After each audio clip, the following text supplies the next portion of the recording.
नमस्कार, मैं रवीश कुमार। आज इस बुलेटिन में बात होगी देश के कुछ जरूरी मुद्दों पर, लेकिन उससे पहले आप हमें कमेंट में ये जरूर बताइए कि आप ये न्यूज़ कौन से शहर से देख रहे हैं। इसी के साथ इस वीडियो को लाइक और चैनल को सब्सक्राइब करना बिल्कुल मत भूलिएगा, क्योंकि रोज ऐसी ही जरूरी खबरें हम आपके लिए लेकर आते रहते हैं। तो चलिए बढ़ते हैं खबरों की तरफ। मुंबई अहमदाबाद बुलेट ट्रेन परियोजना के लिए make in India steel bridge तैयार। मुंबई अहमदाबाद बुलेट ट्रेन परियोजना के लिए बड़ी सफलता मिली है। अहमदाबाद में अंडरग्राउंड मेट्रो टनल के ऊपर 100 मीटर लंबे make in India steel bridge का निर्माण पूरा हो गया है। मुंबई अहमदाबाद बुलेट ट्रेन परियोजना के लिए अहमदाबाद जिले में अंडरग्राउंड मेट्रो टनल के ऊपर 100 मीटर लंबे स्टील ब्रिज का निर्माण पूरा कर दिया गया। ये राज्य में कुल 17 स्टील ब्रिज में से गुजरात में पूरा हुआ 13वां स्टील ब्रिज है। लेह एयरफोर्स स्टेशन में बना नया टैक्सी ट्रैक, सिविल उड़ानों को भी फायदा। लेह एयरफोर्स स्टेशन में 21 महीने में पैरेलल टैक्सी ट्रैक बनाया गया है। 28 जनवरी 2026 को लद्दाख के एलजी कविंद्र गुप्ता ने उद्घाटन किया। ये रणनीतिक रूप से महत्वपूर्ण है। आईएएफ की रेडीनेस बढ़ाएगा, इससे सिविल उड़ानों में भी फायदा होगा, पर्यटन को बूस्ट मिलेगा। लेह एयरफोर्स स्टेशन का सफर कमाल का रहा है। 1960 के दशक में ये सिर्फ एक धूल भरा छोटा एयर स्ट्रिप था, लेकिन आज ये दुनिया के सबसे ऊंचे और रणनीतिक एयरबेस में से एक है। मिलिट्री इंजीनियरिंग सर्विस के इंजीनियर्स ने भयानक ठंड और कठिन ऊंचाई वाले इलाके में महज 21 महीने में समानांतर रनवे या पैरेलल टैक्सी ट्रैक का निर्माण पूरा किया है। रील और अश्लील वीडियो देखने वाले सरकारी कर्मचारी हो जाए सावधान, बिहार सरकार ले लिया बड़ा फैसला। बिहार सरकार ने सरकारी कर्मचारियों के सोशल मीडिया इस्तेमाल को लेकर सेवा नियमावली में व्यापक संशोधन किया है। कैबिनेट ने बिहार सरकार सेवक आचार संशोधन नियमावली 2026 को मंजूरी दी है। नए नियमों के तहत social media account, post, video, राय और गोपनीय जानकारी साझा करने पर सख्त नियंत्रण रहेगा। पटना में नीतीश सरकार ने सरकारी कर्मचारियों के सोशल मीडिया उपयोग को लेकर बड़ा और निर्णायक कदम उठाया है। कैबिनेट की ब्रीफिंग के दौरान शिक्षा विभाग के अपर मुख्य सचिव डॉक्टर बी राजेंद्र ने बिहार सरकार सेवक आचार संशोधन नियमावली 2026 की विस्तृत जानकारी दी। बर्बाद हो रहा बचपन, बच्चों में बढ़ती डिजिटल लत बनी मेंटल हेल्थ और जीडीपी के लिए खतरा। इकोनॉमिक सर्वे 2025-26 की चेतावनी। इकोनॉमिक सर्वे 2025-26 में बच्चों और युवाओं में बढ़ती डिजिटल लत पर गहरी चिंता जताई गई है। रिपोर्ट के अनुसार सोशल मीडिया और गेमिंग से न केवल मानसिक स्वास्थ्य बिगड़ रहा है, बल्कि कार्यक्षमता घटने से अर्थव्यवस्था को भी नुकसान हो रहा है। इसे लेकर अब उम्र आधारित नियमों और डिजिटल डाइट जैसे कड़े कदम उठाए जाने चाहिए। इकोनॉमिक सर्वे 2025-26 में बच्चों और युवाओं में तेजी से बढ़ती डिजिटल लत को लेकर गंभीर चिंता जताई गई है। गुरुवार को संसद में पेश इस रिपोर्ट में कहा गया है कि mobile, social media, online gaming और स्क्रीन पर ज्यादा समय बिताने से मेंटल हेल्थ पर बुरा असर पड़ रहा है। क्यों हो रही महाराष्ट्र के नेताओं की मौत? अजित पवार की मौत पर पप्पू यादव ने की सीबीआई जांच की मांग। महाराष्ट्र के डिप्टी सीएम अजित पवार के प्लेन क्रैश में मौत को लेकर बिहार के पूर्णिया से सांसद पप्पू यादव ने सवाल खड़े किए हैं। उन्होंने ममता बनर्जी के बयान का समर्थन करते हुए निष्पक्ष जांच की मांग की। साथ ही यूजीसी नियमों पर सुप्रीम कोर्ट की रोक के बाद सरकार की चुप्पी पर भी सवाल उठाए। सवर्ण और सामाजिक मुद्दों पर उन्होंने संतुलित दृष्टिकोण अपनाने की बात कही। 2 दिन में ऐसा क्या हुआ? चांदी 60,000 रुपए हुई महंगी, 5 लाख तक जाएगा भाव। किसी को सोने चांदी में ये तेजी का अनुमान नहीं होगा। पिछले 2 दिनों से चांदी की कीमतों में रिकॉर्ड तोड़ तेजी जारी है। इस दौरान चांदी के भाव 60,000 रुपए महंगे हो चुके हैं। सोने और चांदी की कीमतों में रिकॉर्ड तोड़ तेजी जारी है। सबसे ज्यादा चांदी ने निवेशकों को चौंकाया है।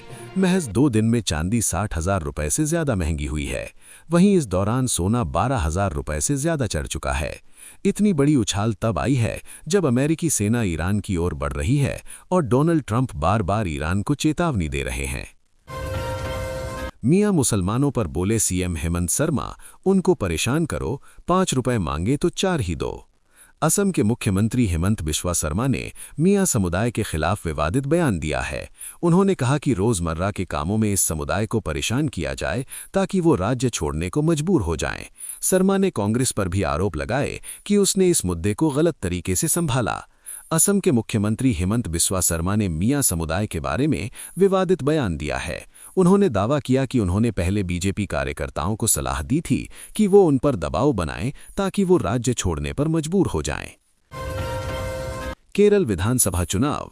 तिरुवनंतपुरम में आज जुटेगी कांग्रेस चुनाव समिति, टिकटों और सीटों पर महामंथन। केरल में 2026 के विधानसभा चुनावों की आहट के बीच आज तिरुवनंतपुरम के केपीसीसी कार्यालय में कांग्रेस चुनाव समिति की अहम मीटिंग होने जा रही है। केरल प्रदेश कांग्रेस पार्टी की चुनाव समिति की आज दोपहर 3 बजे के बाद तिरुवनंतपुरम में एक अहम मीटिंग होने जा रही है।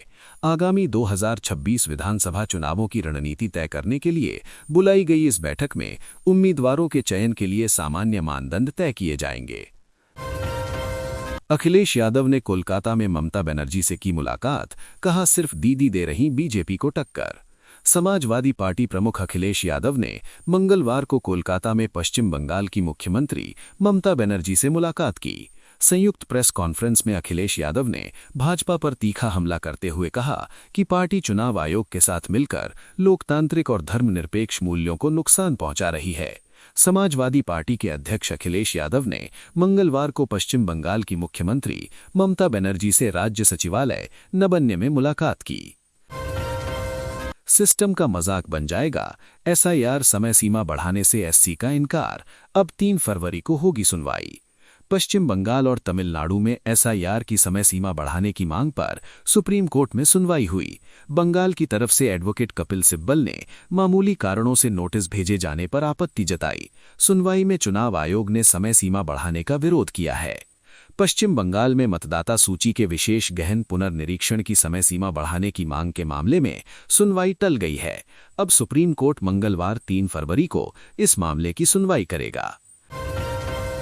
मुस्लिम बूथों पर बीजेपी का फोकस, सीट बंटवारे पर अंतिम मुहर, कल जाएंगे असम अमित शाह। असम विधानसभा चुनाव से पहले बीजेपी ने अपनी तैयारियां तेज कर दी हैं और इसी क्रम में केंद्रीय गृह मंत्री अमित शाह का 2 दिवसीय असम दौरा अहम माना जा रहा है। इस दौरान वो एनडीए सहयोगी दलों के साथ चुनावी रणनीति, सीट बंटवारे और गठबंधन की एकजुटता पर चर्चा करेंगे। बीजेपी मुख्यमंत्री चेहरे के तौर पर हिमंता बिस्वा शर्मा के नेतृत्व में तीसरी बार सत्ता में लौटने का लक्ष्य लेकर चल रही है। अविमुक्तेश्वरानंद का माघ मेले से बिना स्नान किए लौट जाना, धर्म के अखाड़े में किसे क्या हासिल हुआ। प्रयागराज माघ मेले के दौरान शंकराचार्य स्वामी अविमुक्तेश्वरानंद और प्रशासन के बीच टकराव गहराने के बाद उन्होंने बिना स्नान किए मेला छोड़ दिया। पुलिस कार्रवाई, आरोप प्रत्यारोप और राजनीतिक प्रतिक्रियाओं के बीच ये मामला प्रशासनिक, धार्मिक और राजनीतिक बहस का विषय बन गया है, जो अब न्यायिक स्तर तक पहुंच गया है। निकाह से लेकर रिलेशनशिप तक उत्तराखंड में यूनिफॉर्म सिविल कोड ने साल भर में क्या कुछ बदला। उत्तराखंड में समान नागरिक संहिता लागू होने के 1 साल पूरे होने पर राज्य सरकार ने संशोधन अध्यादेश भी लागू कर दिया है। अध्यादेश में शादी और लिव इन रिलेशनशिप से जुड़े प्रावधानों को सख्त किया गया है।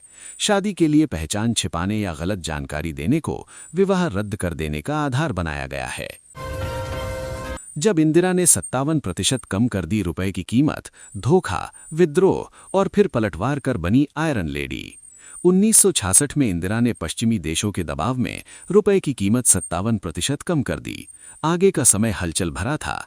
इंदिरा को धोखा मिला, देश में महंगाई बढ़ गई और पार्टी में विद्रोह भड़क गया। लेकिन इंदिरा ने जबरदस्त पलटवार किया। इससे उनकी गूंगी गुड़िया वाली छवि पूरी तरह टूट गई और इस आर्थिक उथल पुथल के बीच उनकी आयरन लेडी की फौलादी छवि उभर कर सामने आई। तो ये थीं आज की कुछ ज़रूरी खबरें जो आपको बतानी बहुत ही ज़रूरी थीं। ऐसी ही खबरें रोज़ाना देखने के लिए इस चैनल को सब्सक्राइब करके वीडियो को लाइक करना बिल्कुल न भूलें। आपका एक सब्सक्राइब हमको आगे बढ़ने की हिम्मत देता है।